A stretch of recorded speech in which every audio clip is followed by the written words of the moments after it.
Anocha Dunukofia, Federal Constituency. I'm from Anambra State.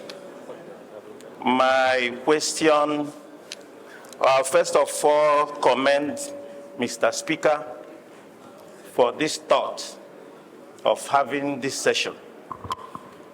It's a wonderful thing. And also commend all the service chiefs and the IG who are here. We do recognize the sacrifices that are being made by our military, who are our brother. Very supreme sacrifice. My question is simple. The Chief of Defense Staff spoke about welfare, as it were. Honorable Aminu Jamo, where are you going? Go back to your seat. Welfare, as it were, but I'm looking at welfare as it regards retired military personnel.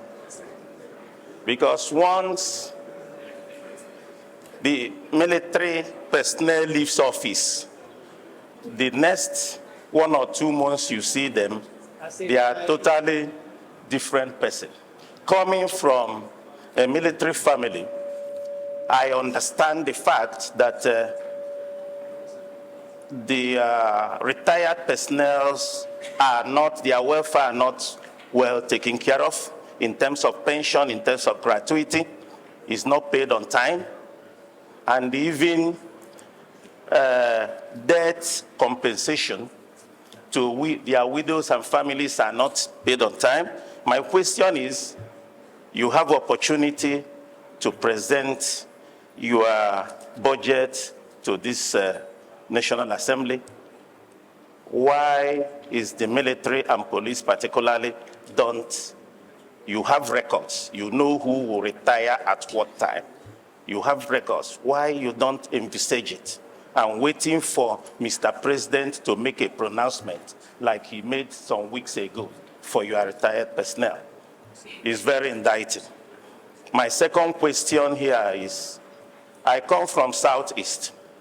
Southeast is highly militarized, police, army. Our brothers and sisters die every minute. Every minute. I thought that the military could use what they call, or advise the executive on what they call non-kinetic energy to quench this kind of unarmed agitators from the Southeast.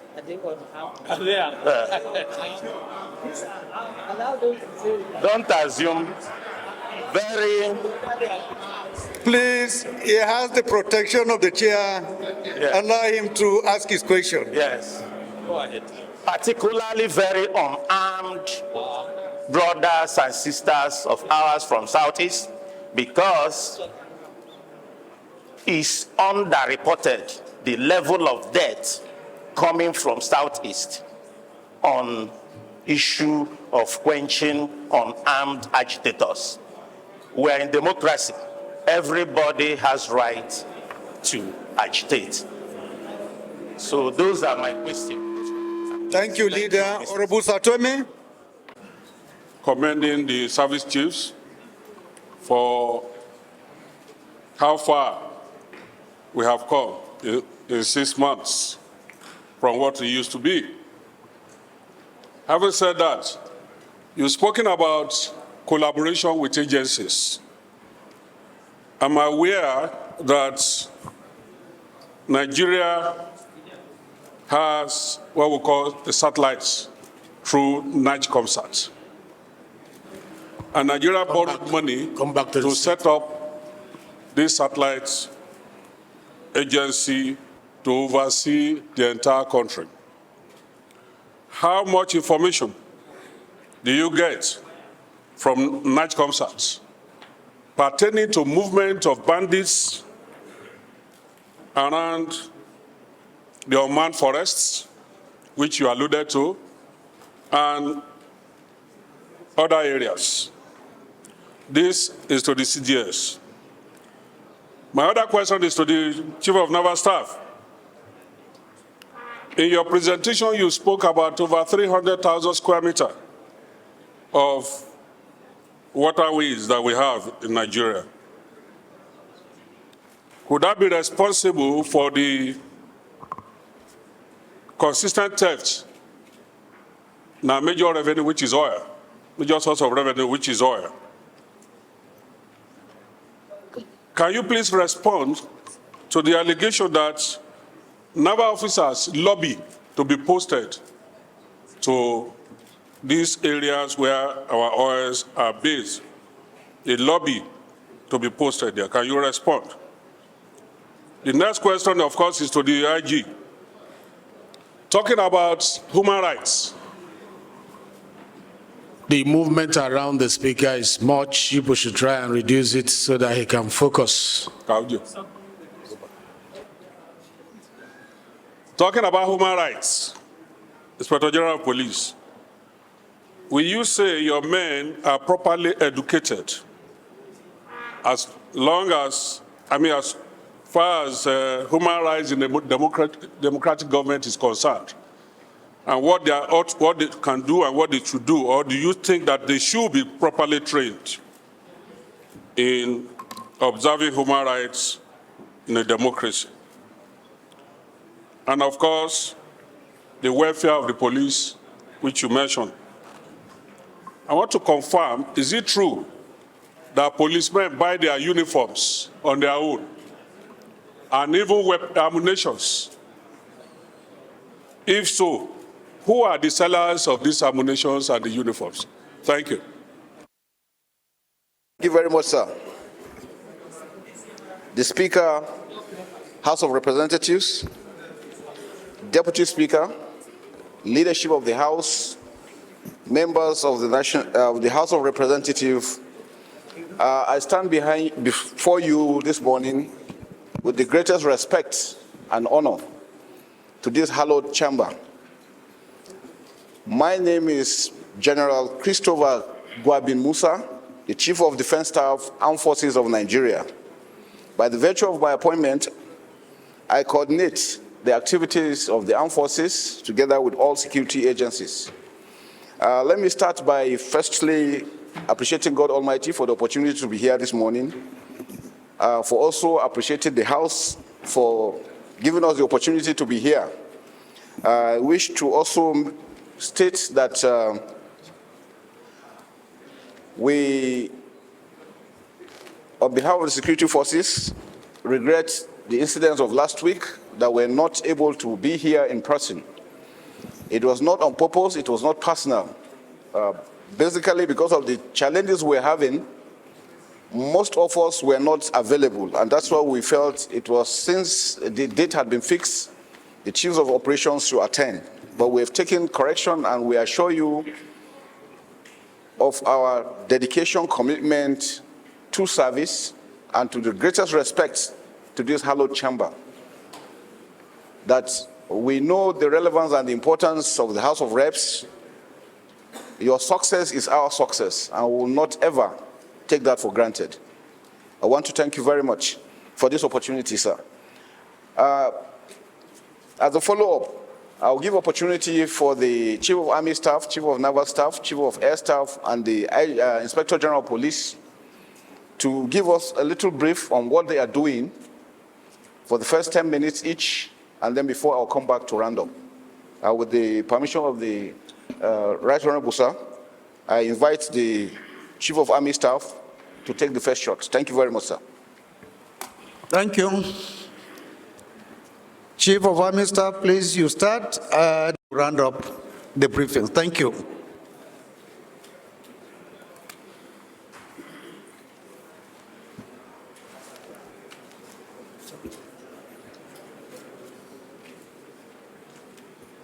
The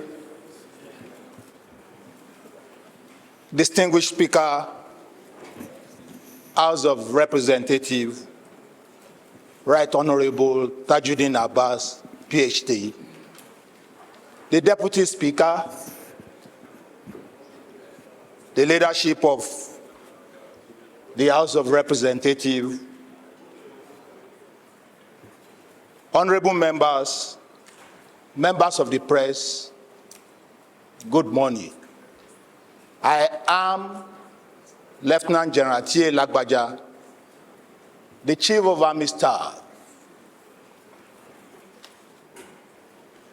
I want to start by appreciating the Speaker, House of Representatives, and the honorable members of this House for inviting me to shed light on the activities of the Nigerian Army,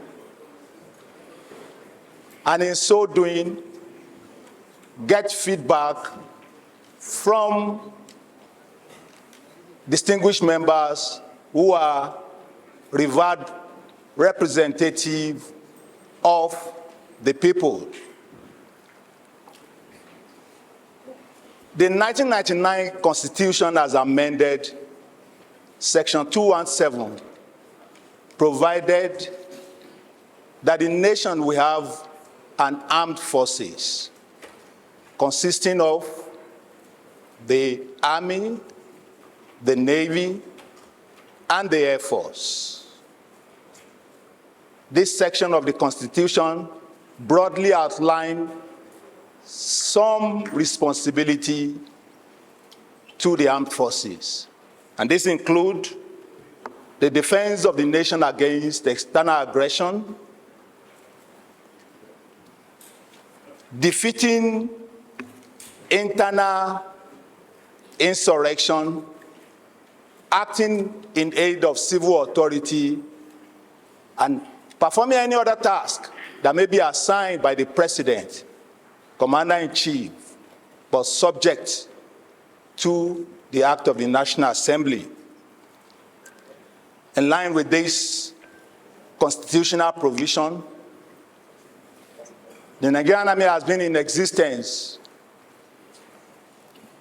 since the 1800s, and currently the Army is organized into a theater command domiciled in Maiduguri in the Northeast, consisting of 3 sectors.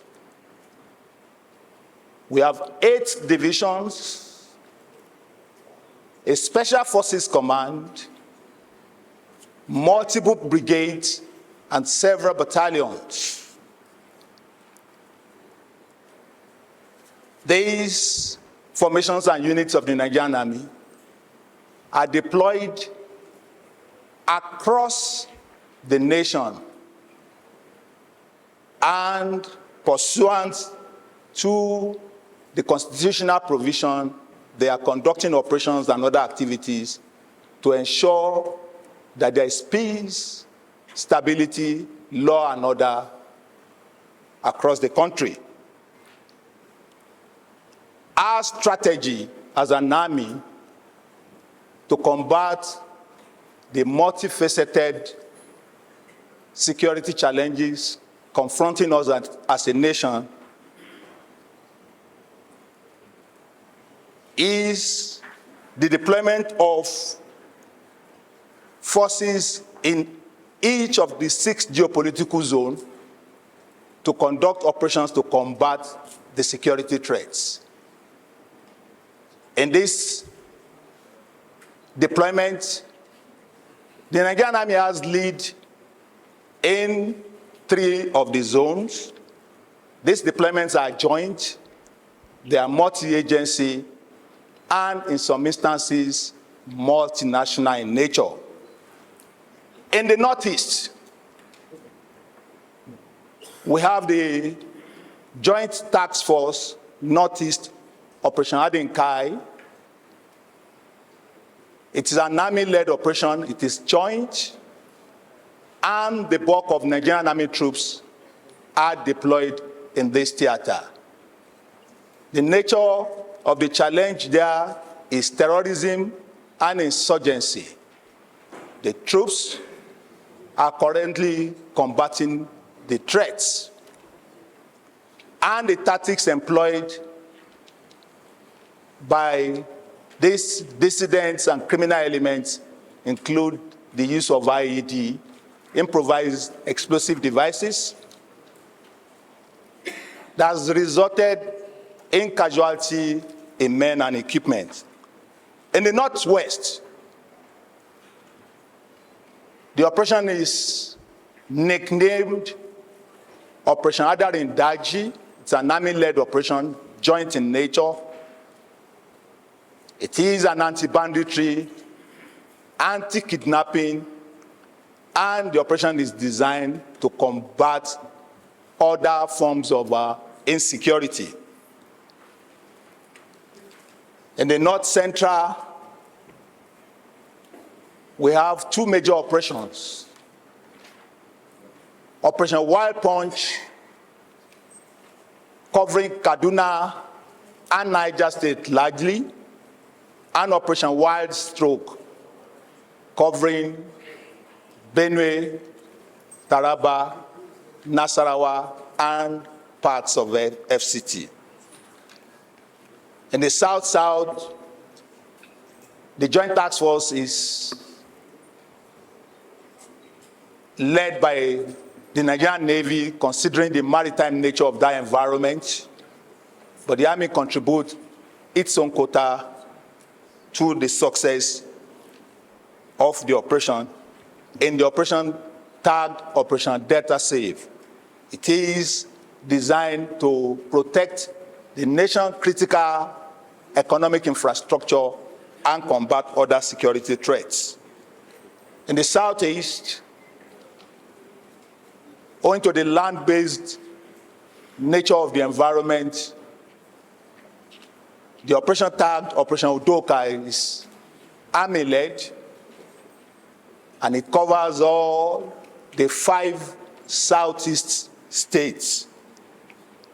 In the Southwest, the Joint Task Force is tagged Operation Awase, designed to safeguard the critical oil and gas infrastructure and combat other challenges. Additional to these large task forces deployed across the 6 geopolitical zones, the Army, your Army and the People's Army, also has forward operational bases designed to ensure that the troops are adequately deployed and forwardly positioned to respond to emergencies. We do not want to wait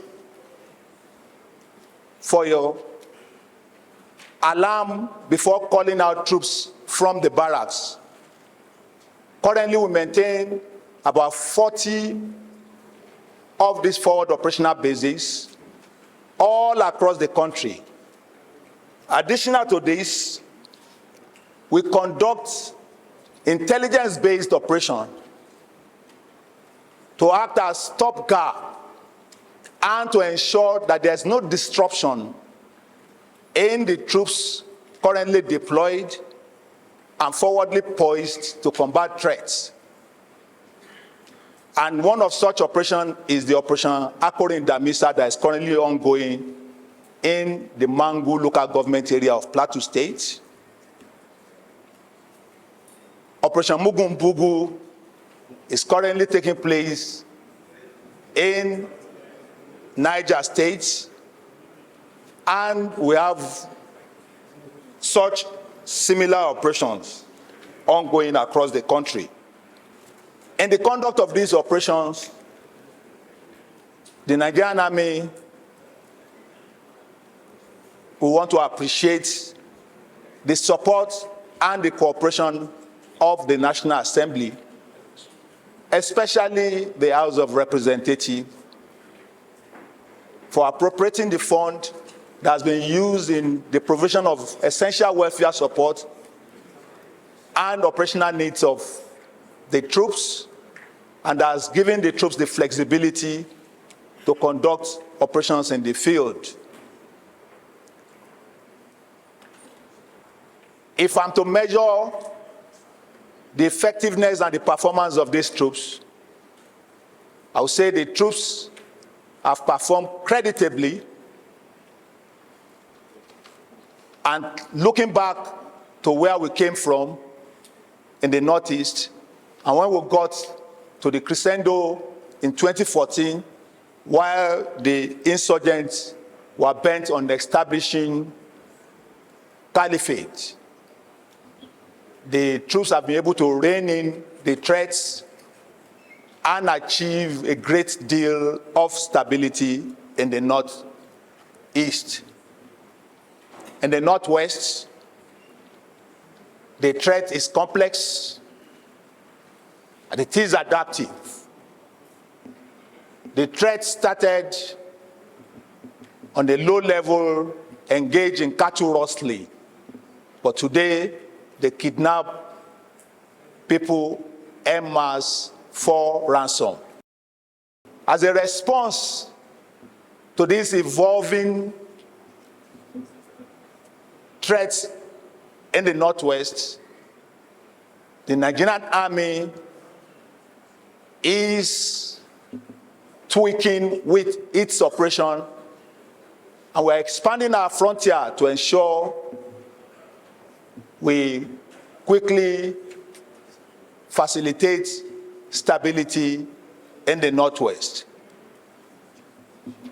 In the North Central, considering that most of the challenges are communal based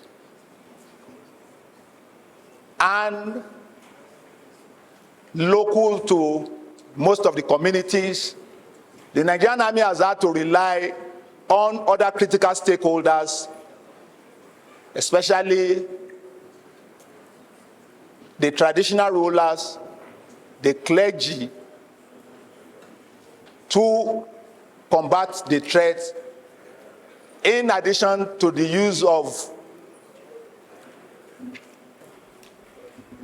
the hard power, which is the military power. Across other zones of the country, the troops are doing well, and they are ready to go and do more. The challenges that confront these troops in the conduct of operations that I've mentioned include they are largely derived from the tactics employed by the criminal elements and the dissident groups. The use of improvised explosive devices confer advantage on an inferior force. And the classical example I used to use is when you have a force that uses crude incendiary made with about 20,000 naira, destroying a tank purchased for about 1 million naira. Some of these encounters come at great cost, not only in equipment, but also in terms of personnel loss. I want to place it on record here this morning that the Nigerian Army will continue to remain responsive to its constitutional mandate, despite the challenges that confront us as an army. The troops will continue to give their best, even at the expense of laying down their lives, to ensure peace, stability, law and order in accordance with our constitutional mandate. I want to thank the distinguished speaker, the leadership, and the honorable members of this House of Assembly, the House of Representatives, for inviting me to shed light on our activities, and I'm open to comments, contributions observations and questions. Thank you very much, distinguished representatives. I think we will take all the briefings and then the questions will come later. So you may please sit down. Thank you very much. The Chief of Naval Staff. The Honorable Speaker of the House, honorable leaders and members of this distinguished House, the Chief of Defense Staff and Service Chiefs and IGP, members of the press, distinguished ladies and gentlemen, invited guests. I am Vice Admiral E.I. Ogala, Chief of Naval Staff, and I'm delighted to be here with you on the invitation to participate in this well-intended, well-timed security sector debate for the House of Representatives. I will start my brief by starting from the known before I go into the unknown. What all of us know here is that the Constitution of the Federal Republic of Nigeria, 1999, as amended, has vested the responsibility of the defense of the nation's territorial integrity and sovereignty to the armed forces of Nigeria, of which the Nigerian Navy is a part of. Particularly, the Nigerian Navy, under this constitutional rule, takes responsibility for the defense of the nation's territorial integrity and sovereignty, particularly in the maritime domain. In addition, the Armed Forces Act, which is an act of the National Assembly, has vested other roles on the Nigerian Navy. The Armed Forces Act, in addition to the roles of the constitutional roles assigned to the Navy, has vested the Nigerian Navy with the role of assisting and coordinating the enforcement of all custom laws in Nigeria, in the maritime domain, assisting and coordinating the enforcement of all immigration laws within the maritime domain, and also assisting in enforcing all laws acceded to Nigeria, international laws, regional laws, and other conventions of which Nigeria is a signatory. The Nigerian Navy has responsibility for carrying out these roles based on the Armed Forces Act. In addition, the Armed Forces Act has vested the Nigerian Navy with the responsibility of coordinating all national hydrographic surveys. If you look at the roles of the Nigerian Navy, in the Navy we've been able to classify it into three. Our basic military role, which is defense of the nation's territorial integrity. Then other roles, we have classified them into what we call our policing roles and our diplomatic roles. And it is based on these roles that the Nigerian Navy have developed a strategy of action on how to achieve these mandates. Our policing roles are basically what we call our provision of military aid to civil authority and military aid to civil power. This is what encompasses our roles in terms of internal security, our ability to police the maritime environment, and even our strategic involvement in the defense of the nation's offshore oil and gas resources, in addition to other resources within the maritime environment. Now, looking at these roles, for us to be able to perform these roles in the maritime domain, we have to look at what is the extent of Nigeria's maritime environment. Nigeria, based on United Nations Convention on the Law of the Sea, has an exclusive economic zone of 200 nautical miles from the baseline. Baseline means the coastline. These 200 nautical miles, considering our coastline of about 420 nautical miles, translate to about 84,000 square nautical miles. If you convert it to square kilometers, it gives you roughly about 300,000 square kilometers, which is about 1/3 of Nigeria's landmass. This is the extent of the responsibility that the Nigerian Navy has to police, particularly when it comes to our policing duties. And it is beyond that, because Nigeria, based on our strategic position in the Gulf of Guinea, sees the entire Gulf of Guinea as our maritime area of interest. And therefore, we have a larger role even beyond our exclusive economic zone. Now, this maritime area of interest and our maritime environment is the treasure base of the nation's resources, starting from oil and gas to fisheries and other mineral resources, then including the fact that it constitutes a major trade route Of course, we all know here that over 80% of all trade between Nigeria and other countries are based on seaborne trade. This gives a vast responsibility to the Nigerian Navy. In order to carry out this responsibility, the Nigerian Navy over the years have developed various strategies. Our most recent strategy is what we call the Total Spectrum Maritime Strategy, in which we have divided the entire spectrum of our environment into 5 spectrums, consisting of the exclusive economic zone, the territorial waters and the inland waters. And when I say the inland waters, I mean all the creeks and rivers up to Lake Chad. Those are part of our inland waters. Then the land spectrum. It is our total spectrum maritime strategy which we have designed that enables us to be able to deploy within the land spectrum of Nigeria's, and that is why the Nigerian Navy is presently deployed in over 30 states of this country in support of the police and the army when it comes to internal security operations. In order to be able to achieve the objectives of this, our strategy, we have developed various operational commands. We have 3 operational commands, one in the east, one in the central, and one in the west. We have the logistics command, we have the naval doctrine command. All these are areas in which we have organized the Nigerian Navy to be able to achieve this, our statutory mandate. In line with our strategy also, we have developed what we call the Trinity of Action concept.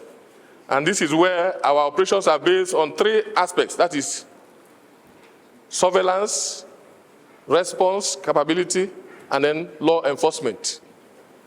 Surveillance is our ability to be able to see a complete picture of the maritime environment and our operating environment in such a way that we minimize our deployments to be able to achieve better results with less. In terms of this surveillance, the Nigerian Navy have developed what we call the Falcon Eye Maritime Surveillance System, which gives us a complete 24 hours. Now, based on these operations, we have recorded tremendous achievements over the years. I will not go into these achievements one by one, but I wish to put on record here that prior to 2022, Nigeria was listed as one of the pirate-prone countries in the world. But based on the activities and efforts of the Nigerian Navy, the Nigerian maritime environment was delisted from that list, and Nigeria is now considered a piracy-free nation. This has several implications, both in terms of confidence of investors in the maritime environment within Nigeria, and in terms of even premium on insurance for vessels coming into Nigeria. There has been a drastic reduction in this premium, which will definitely, within a very short time, begin to impact on goods and services that are coming into Nigeria. It is also on record that within the past 1 or 2 months, there has been some improvement in terms of oil production. This is not just something that was by accident. It is by the continuous effort of the Nigerian Navy and other security agencies, the Army, the police, and the rest of us. We have done this because when I took over, the first thing I told, based on my own command philosophy, is that we must purge ourselves. And by the time we purge ourselves, we'll be able to purge others. That is what we are doing. So the issue of collusion, the issue of involvement in crimes, the issue of aiding the saboteurs, I can say that we have brought it to almost zero as I am speaking to you now. And that is why these improvements are being recorded. Sir, I want to first of all thank the House for your continuous and unflinching support to the Nigerian Navy, both in terms of making adequate appropriations for us to do our job, and in providing support for us. The public enlightenment, including what you are doing now, is part of those things that assist the people to know exactly what we are doing in order to support us and to support you. I want to thank you for that. But I must also say that the Nigerian Navy is a service that is technology-based. It is a service that is resource-based. There is no Navy that can function without adequate resources. We are doing our best within the available resources, but we continue to seek your intervention and your support to provide more resources for us to be able to do our job. These resources are basically required in terms of what we call fleet renewal, that is to buy more ships and platforms and aircrafts, construct jetties, and other support facilities for the Nigerian Navy. They are also required in terms of human capital development. The Navy is just about, not just about 30,000 for now. We are making effort to expand the size of the Navy and train them adequately to be able to meet the objectives of the President and Commander-in-Chief of the Federal Republic of Nigeria for the betterment of the nation and the well-being of its people. And to this end, sir, I want to just suggest a few ways forward for us to be able to do more. We are requesting the House to intervene in ensuring that we are able to enhance our surveillance capability to cover the backwaters. Like what I said earlier, our surveillance capability, using the technology-based surveillance capability, captures only the coastal waters up to the EEZ and beyond. But we are looking at how to extend it to cover the backwaters, the creeks, the rivers, and other areas within the land domain that are behind the coastline. If we do this, we should be able to adequately say that those other activities of oil theft, pipeline vandalization,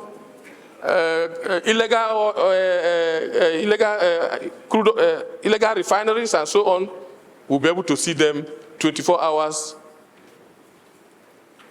irrespective of the weather.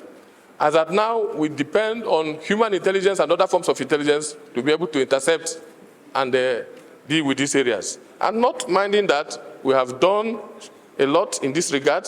There is no day that we do not deactivate some of these illegal refineries, and but it is always very easy for these criminals to go back and reset up. But we are dealing with them as we continue to face them. We're also requesting, sir, that there's a bill that is pending at the National Assembly, which is what we call the Maritime Security Trust Fund. We recognize that budgetary allocations have never been enough to address all the critical challenges of any navy, not only in Nigeria, but all over the world. And that is why we propose this Maritime Security Trust Fund to enable the operators in this industry pay a little token of their profit dedicated to provision of platforms and other facilities for addressing oil theft. It will not only be channeled to the Nigerian Navy, but to all other agencies that are engaged in addressing oil theft and addressing other forms of illegalities in our maritime domain. This is one of the areas that we are requesting the Senate, the House of Reps to assist us.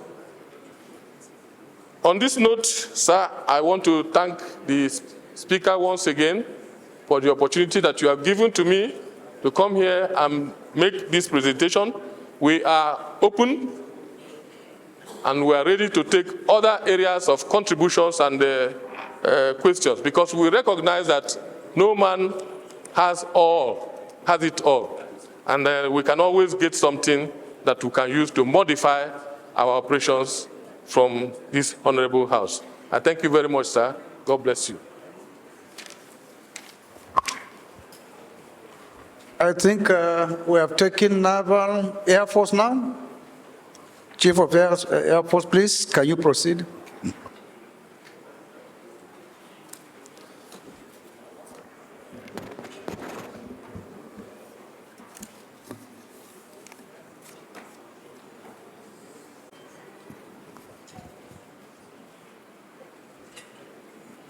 The Speaker, House of Representatives, writes Honorable Tajuddin Abbas, PhD.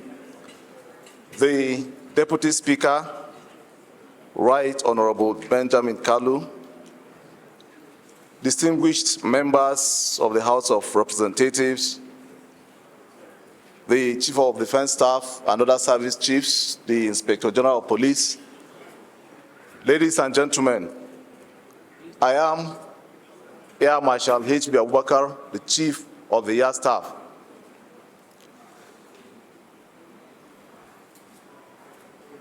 Let me start by apologizing for my inability to personally appear before you last week, Thursday.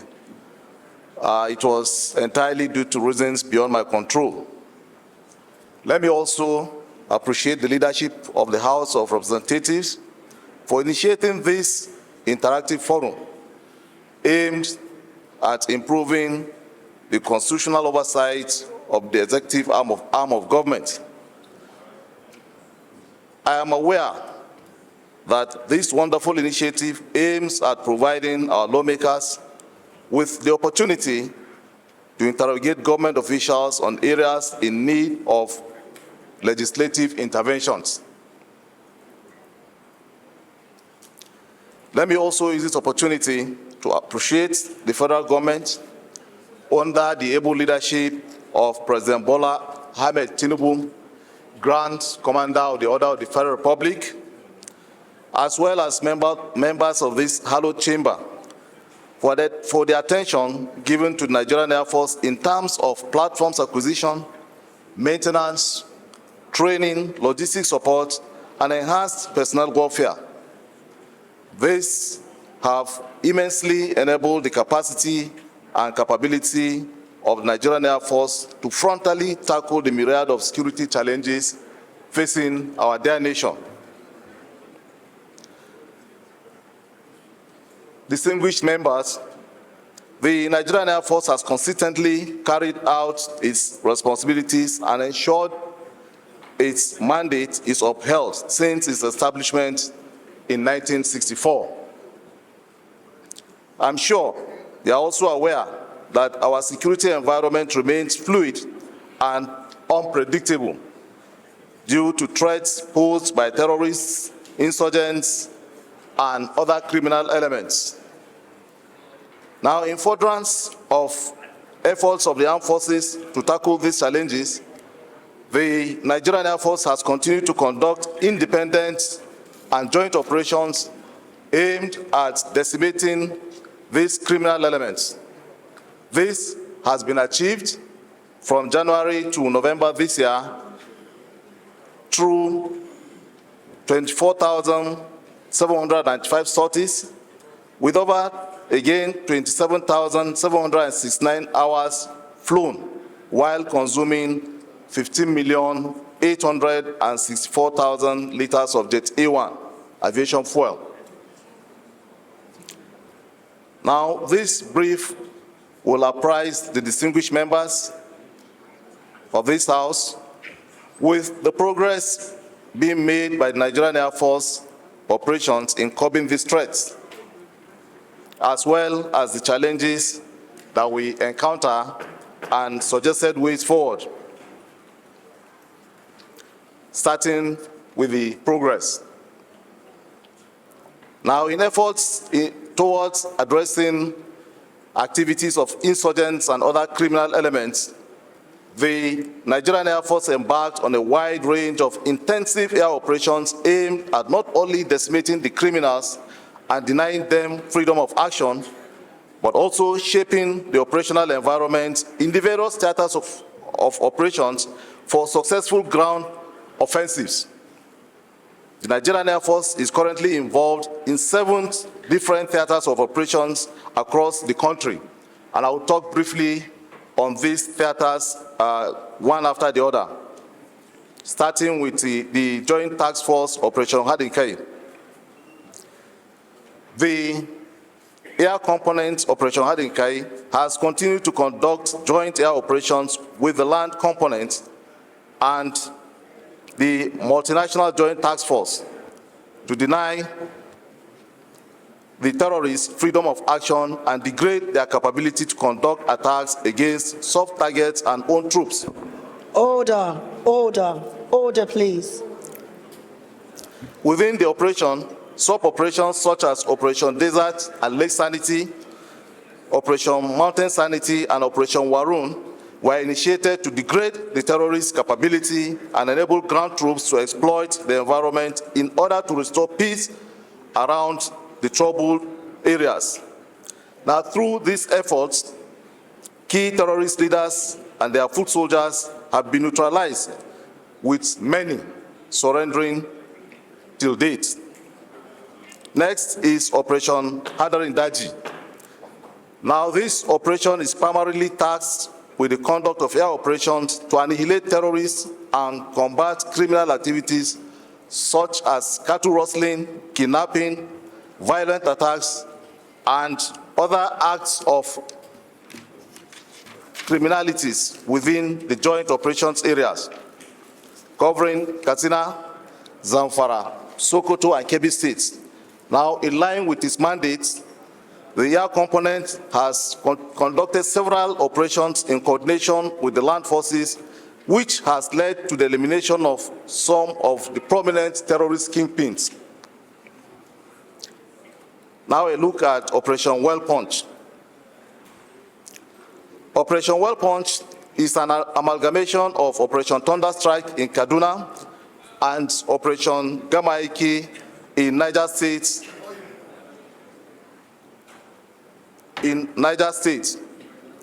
and an increase in the span of control that included Kogi State and the Federal Capital Territory.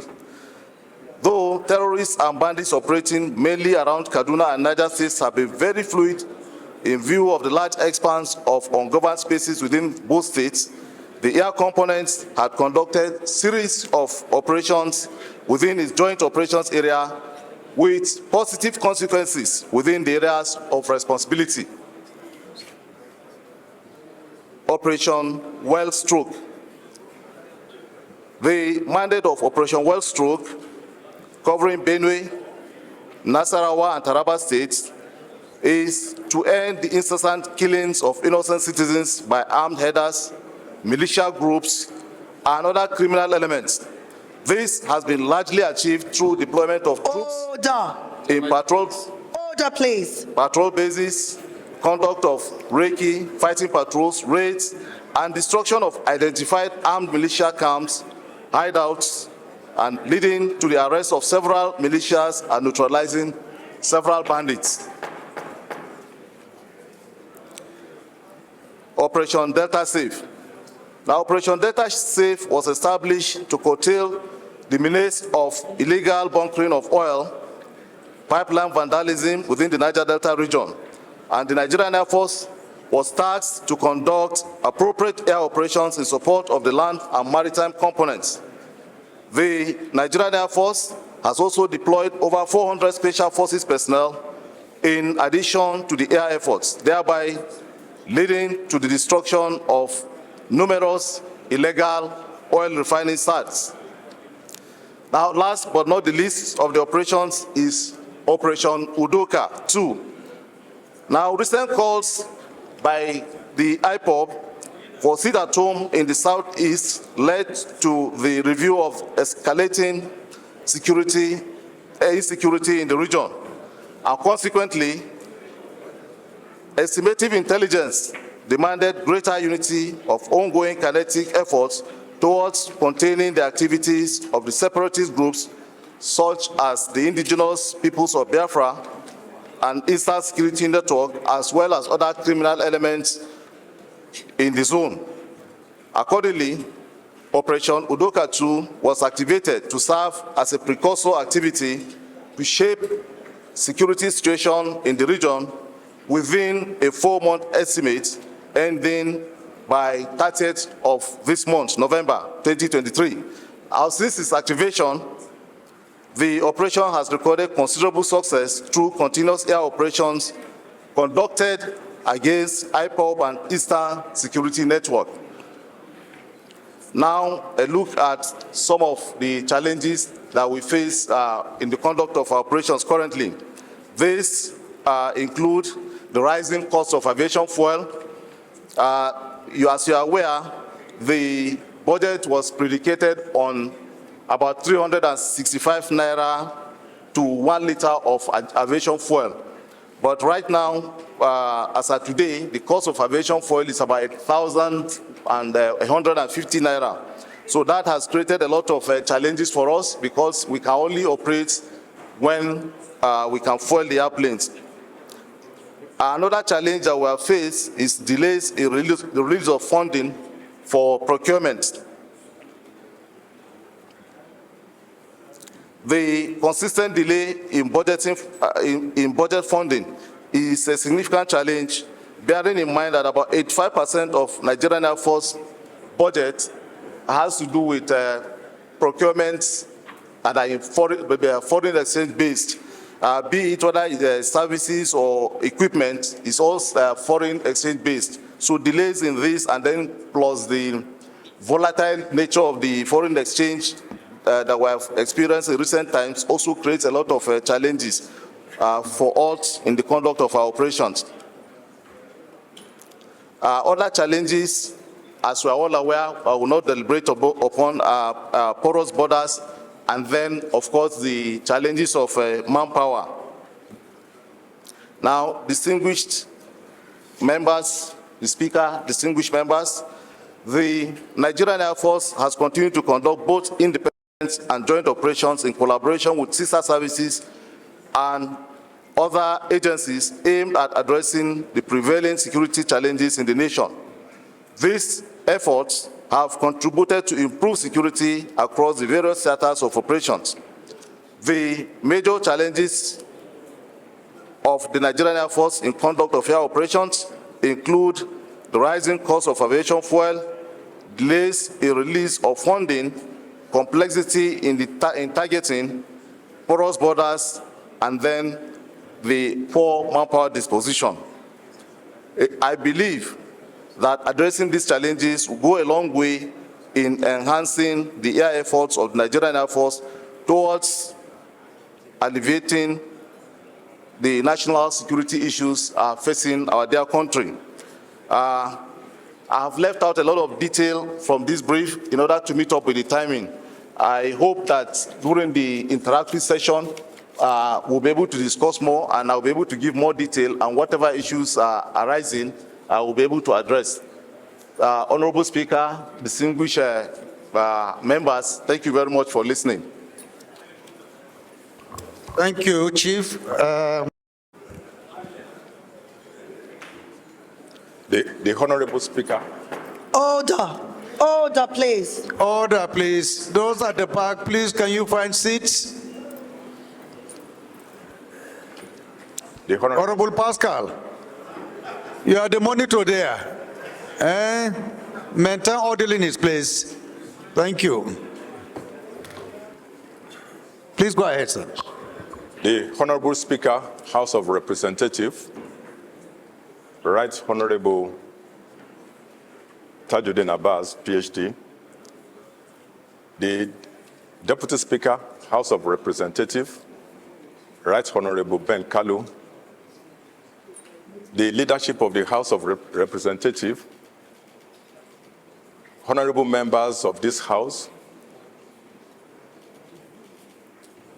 members of the Nigerian press, distinguished ladies and gentlemen, the Chief of Defense Staff, and the service chiefs who are here.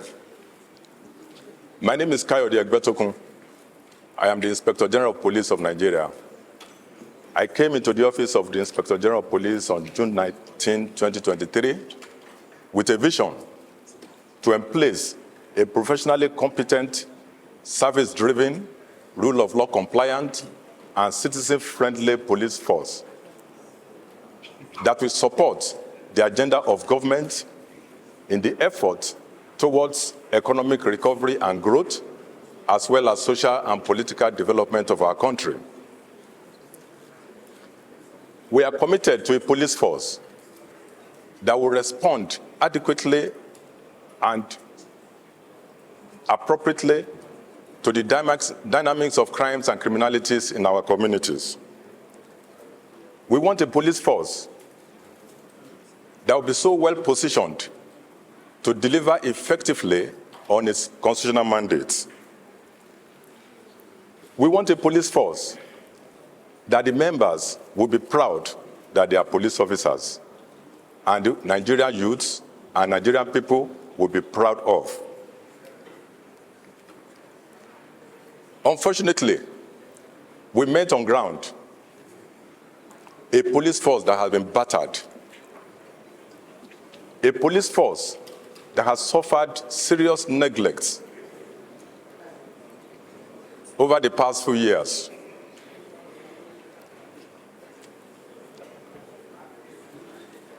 The police also finds itself operating in very difficult environment,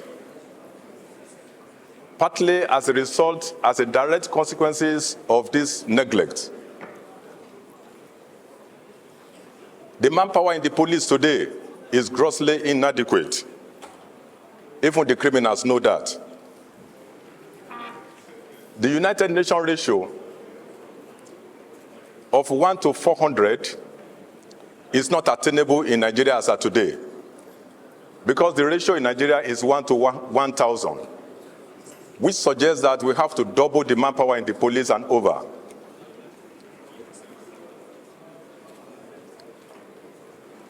Provision of logistics is very poor in the police. We have 1,537 police divisional headquarters across 774 local governments in Nigeria. But getting vehicles, operational vehicles, for the division is difficult. Each of these divisions requires at least 4 functional patrol vehicles. But we have divisions who don't have any functional patrol vehicle as of today. Training in the police is still inadequate. The welfare of personnel is nothing to write home about. Order, please. Order, please. Funding. Can we please take our seats, Honorable? Funding is critical to achieving the mandates of the Nigerian police. Unfortunately, the citizens are not interested in our excuses for underperformance. What the citizens want is performance. They want us to serve them. We are willing to serve them, but we need your cooperation. We need funding. We need more manpower. We need logistics. We need to train our men adequately. We need to improve the welfare of our officers. We want a well-motivated workforce in the police. In spite of all these inadequacies, the police have been doing so wonderfully well in Nigeria. We have been doing our best to protect lives and properties across the country. We have been responding to the best of our ability. Unfortunately, no agency can perform beyond the limit of resources available to it. In the last 5 months, we have made a number of arrests. We have made a number of recoveries of illicit weapons. Some of these suspects are undergoing prosecution as we speak.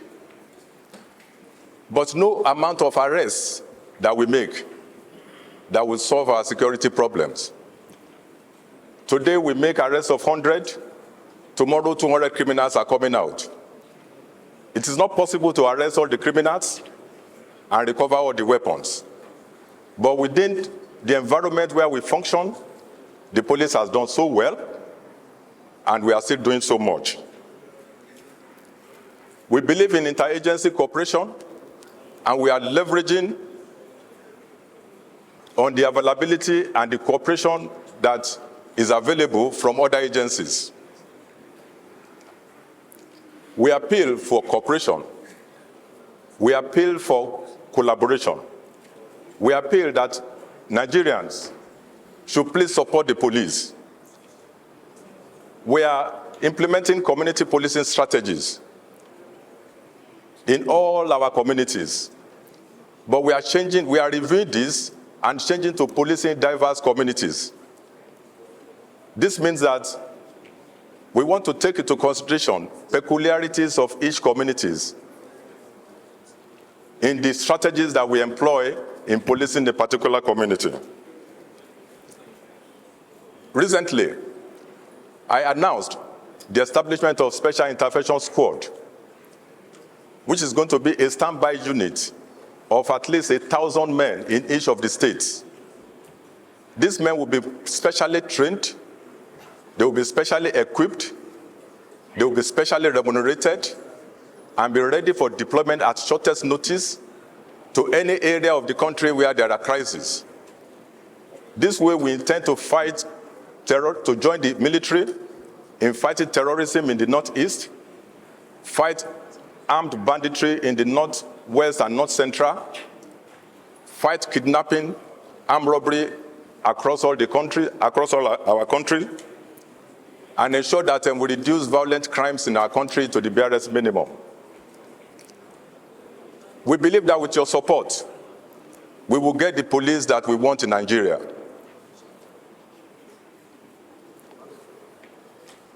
There are some of these weaknesses I also want to share, but I will wait for the executive section to share the details of this. Thank you.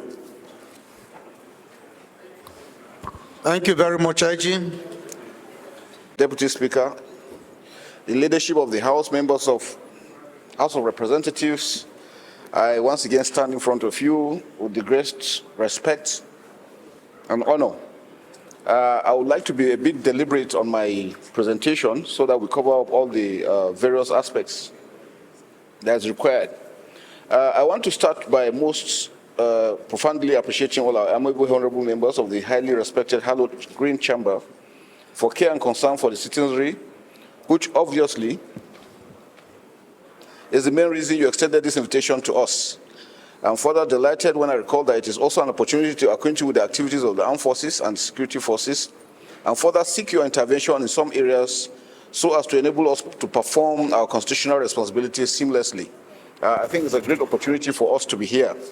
My belief in the legislature is as a veritable arm of government, and the great role you have been playing accounted for our presence here today.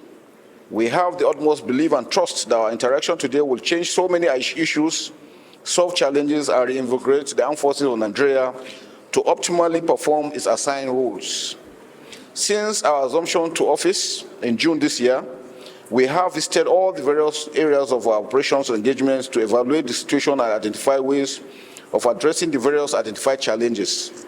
Additionally, we held meetings together jointly to enhance jointness with stakeholders in all the states that were scheduled for the recently concluded off-season elections, and I'm sure the outcome and the performance of the security forces has been highly commended.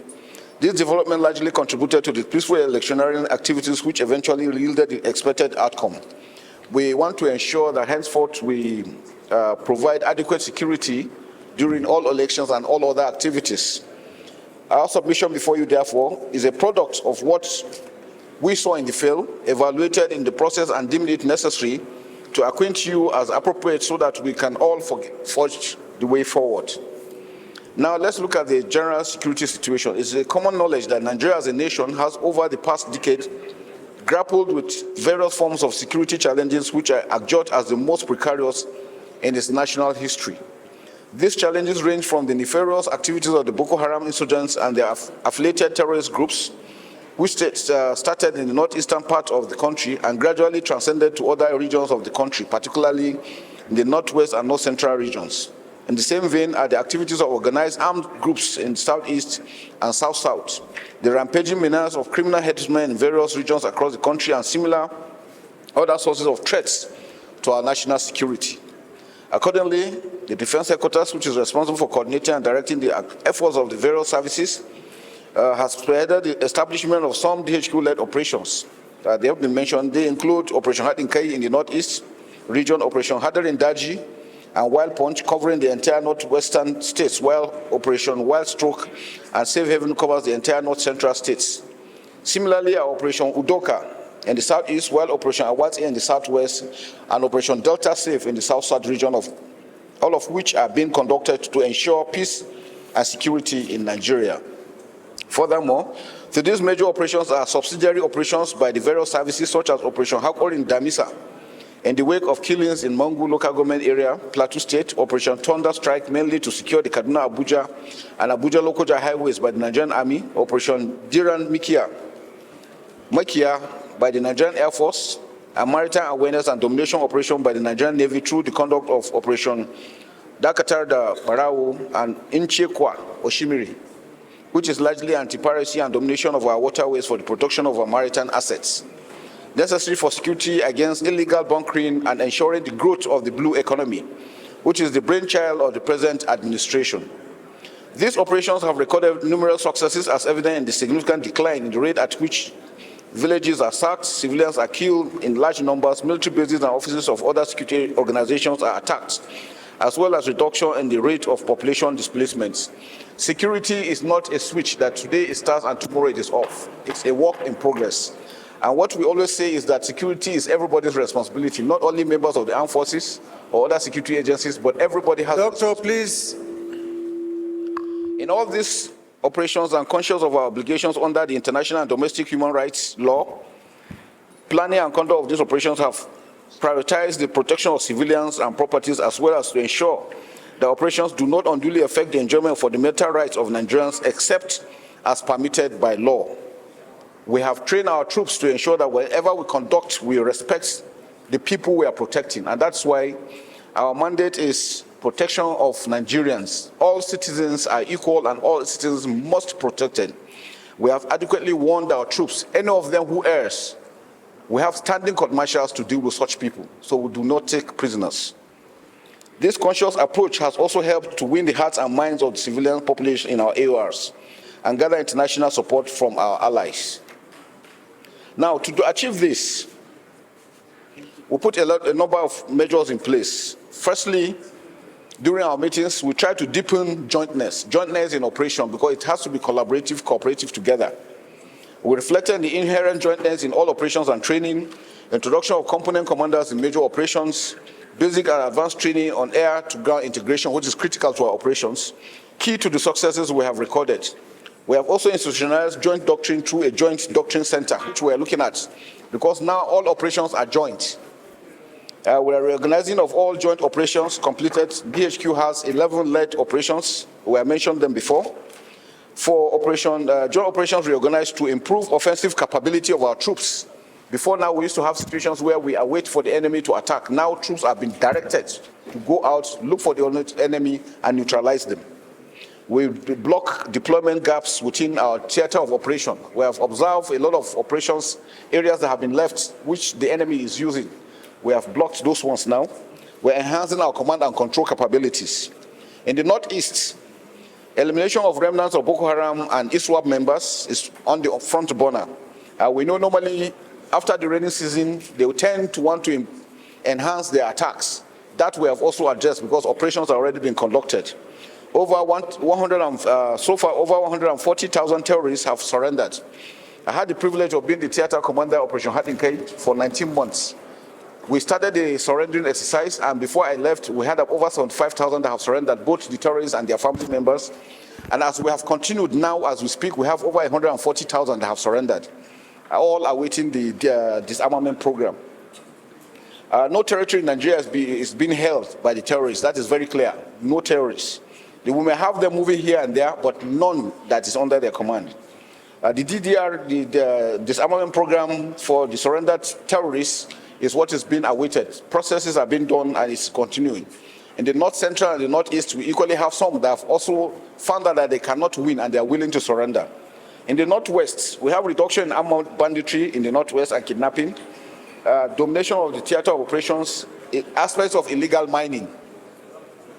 In the North Central, we have reduction in tourist migration to Niger and Kaduna states, degradation of the terrorists and Sarawak sleeper cells in Kogi State, enhanced security measures in the FCT and the environs through air and land domination. Illegal mining in Niger State. Honorable Suleja, please, you and your group, can you please be attentive? In the South-South, We have increased oil production to 1.7 with a target of 2 million barrels per day by 31st December 2023. That's a mandate given to us by the president. So far, we're doing about 1.7, which we believe before the end of December, we should be able to hit 2 million. And that's the effort of every security agency. Over 950 illegal refinery sites were destroyed. Over 12 million liters of illegal refined products seized. Over 3,725 storage facilities destroyed. Addressing relations in drafting support operations. In the southeast, we have neutralization of the IPOD ESN criminal network, reduction of attack on police stations and other locations, elimination of Monday sit at home, which we are working on. For the special forces, we are also enhancing the capability of our special forces. Areas we are looking at is the post-traumatic stress disorder of the troops, because some of them have actually operated for a very long period. We started the construction of a PTSD hospital where it will cater for them. Because most of them, when they come back, they have this post-traumatic stress disorder that affects them and their relationship with their families. And we need to actually prepare them to reintroduce them back to their families, or else it will become very counterproductive. We look at better management of troops, the inducting from the mission, particularly those with PTSD. Now, where areas we need capability upgrade, force multipliers and enablers, we have the UAVs we're looking at, force protection, the MRAPs, counter-IED. The IEDs are the most dangerous aspects we're having, because those are the ones that actually give us most of the pains we're having now. Modular platforms, manpower development, increase. All the services have increased, have continued to sustain recruitment exercises. And we want to be deliberate because we want to be sure who we are recruiting so that we don't recruit the criminals that will come in again and become a problem to us. On the issue of re-engagement with international peacekeeping, currently we have troops deployed in Gambia, Guinea-Bissau, and Abe in Sudan. Successful withdrawal troops from MINUSMA in Mali because of the situation there, and then pledged some infantry companies for deployment in the UN. Nigeria intends to be one of the leading countries in the world, especially in the Security Council. We can only do that if we maintain a very high number of personnel in the United Nations operations. So that's very critical for us. On defense and diplomacy, international cooperation, we deepen engagement through bilateral and multilateral operations with the Multinational Joint Task Force, military-to-military contact with friendly nations, UK, US, international sports engagement. Just recently, Armed Forces troops performed commendably in the Invictus Games in 2023 in Germany. For admin, we have issues of accommodation, which is very critical for all the services. Basically, so now part of the challenges we're looking at, inadequate platforms. You know, efforts have been made, funds have been released. But what we always want to appeal is that we don't produce what we need in Nigeria. If you don't produce what you need, which means you're on the beck and call of others that produce these items. All the items we procure are bought in hard currency, none in Naira. So most times when funds are released, by the time you convert those funds into dollars, it can only get you just very little. For example, during the last regime, about $1 billion was set aside for defense procurement. Out of that amount, over $600 million was for the procurement of the colleagues, our invited guests. We have heard your submission, your presentation. My concern here is the operation Hadar in Daji. You have launched this operation, or rather Nigerian Army have launched this operation on 19 March 2021 with the aims of combating banditry, kidnapping, and cattle rustling. But unfortunately, up till now that we are speaking here in this chamber, the numbers of bandit camp have increased than it was before. And Chief of Army Staff, you have all intelligent information. I believe you have. Before, in Sokoto, we don't have numbers of camp of banditry across the local government. But believe me, today, in Goronyo local government, my own local government, you have the intelligent information. I may not presume you don't know, but you have it, that there is more than 5 bandit camps in Goronyo local government. Not far away, 5 kilometers to the communities of their surrounding. Chief of Army Staff, Operation Hadarin Daji, the result that Nigerian Army are targeting to achieve through that operation, that result was defeated, or rather almost defeated. We want Nigerian Army and the Chief of Defense Staff. What? Hold on, I'm rounding to my question. I have the floor, I'm rounding to my question. We want all of you, and you know, I was a committee. Honorable Gorenyo, please. I'm rounding. You are to ask question, not to lecture. I'm rounding with my question, sir. Please I need your protection. rephrase and ask your question directly, please. Don't say your question. I'm rounding, sir. Chief of Defense Staff, Chief of Army Staff, you know, so many governors across Northwest, they have made a personal effort in supporting clearance operation in their respective state. But unfortunately, that individual effort is giving little result, because you can only clear bandit from Sokoto temporarily in a couple of weeks. Before you know, next week they will resettle back. I want you people to collectively, please, coordinate a clearance operation that will take place in this affected area, so that the things will carry on simultaneously. That was my question. Thank you very much. Thank you. Loka Oji. I represent the good people of Bagudo and Suru Federal Constituency. Mr. Speaker, I'm from Kebbi State. Mr. Speaker, I want to join my colleagues in commending the Service Chief, Chief of Defense Staff, the Inspector General of Police for a wonderful and a good job they were doing. Mr. Speaker, I listened to their presentation, particularly the presentation of the Chief of Defense Staff, whereby in his own presentation, you mentioned the issue of illegal mining. Mr. Speaker, my question here to the Service Chief, the Inspector General of Police, and the Chief of Defense Staff. The issue of the illegal mining constitutes 50% of the security challenges, particularly in the northwestern state and other zones where the illegal mining activities is taking place. Honorable colleagues, Mr. Speaker, what will surprise you, most of the areas, particularly in the northwestern state, where the illegal mining is taking place, the issue of the banditry and the issue of kidnapping and other security challenges are also taking place in those respective areas. But the mining activities is also going on there simultaneously without having any issue of challenges. Mr. Speaker, my question here, what are the Service Chief, Inspector General of Police, and the CDS doing in bringing an end of the issue of the illegal mining, which I believe it is being resolved? It has solved the 50% problem of the security challenges we are having, Mr. Speaker. That's my question to the CDS. Mr. Speaker, the People's House is represented by many political parties here. In this debate, we've had over 22 speakers, of which the majority of the speakers are APC and PDP and 3 NMPP. And yet the Labour Party is the second minority party in this House, and nobody from Labour Party has been asked to stand up.